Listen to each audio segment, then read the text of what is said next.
Welcome technicians. Today we look into how to give sample in our coagulation analyzer. Okay, so once the instrument is on, you have already seen all the status. They all should be in the go mode. All the product area, cleaner area, everything should be proper. After that, you go to this reagent, and in the reagent, all the reagents, everything should be present properly.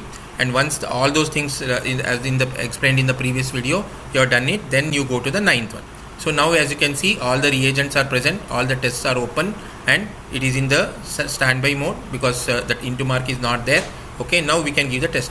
Now if you have switched on this instrument for the first time in the day, it is always better that you click on this button. Okay, once you click on this button, what it will do, you open the cover and then you can close it and then give this. So what is going to happen is, it will check all the things and make sure that there is no leftover vacuotiners inside it. Okay, so that will help you a lot. I will tell you how later.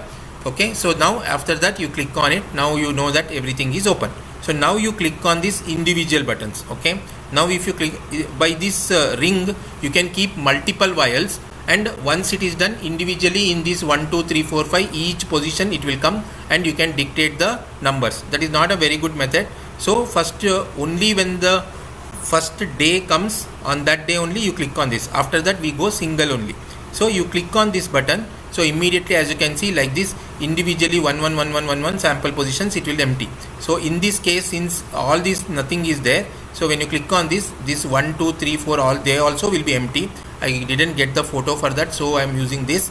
Okay, so now whichever position is there, so like for example in this sample position 5, I click on that. So I will select it and I will click on yes, and it will ask me the barcode. So we will give the barcode, that is 260019, like that, which is our barcode number. So 18587, like that, and then it will open the clear container, and then we open.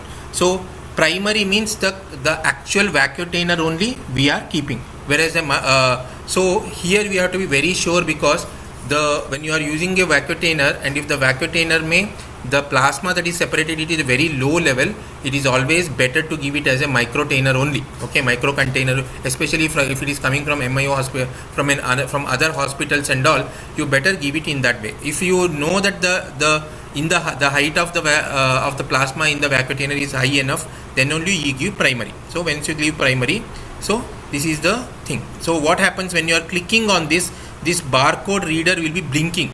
Okay, it will be blinking, and once you select the container and then you keep, immediately it will stand, like it no longer blinks. It will identify, it will make a small beep, and it will identify that there is a sample that has been put, and then you give yes.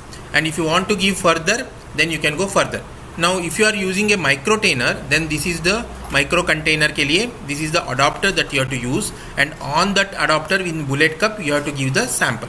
Okay, so during that time, here in the container part you have to select micro container. Okay, so make sure about that. I have told you the probe doesn't have a crash detector and a liquid detector, so you cannot give a container as primary and then keep a micro container like this. Okay, then the probe is going to hit and it is going to bend. That will be quite a disaster. Okay, so make sure that you identify them correctly. Okay, see now for example I have identified this. If you want to go further, you can select sample position again and then click yes, and again another barcode reader like this will come, and you can give like that. Or if it is done, so you click on this and it will come back. So it will cross check the whole carousel and make sure that everything is ready. See, like this it will come out, and now you can give, you click on the PT or APTT, whichever it is, immediately it will take. Okay, now one very important thing you have to remember is, see, I have given PT, and this go, it is in standby mode, it is not in a sample stop mode.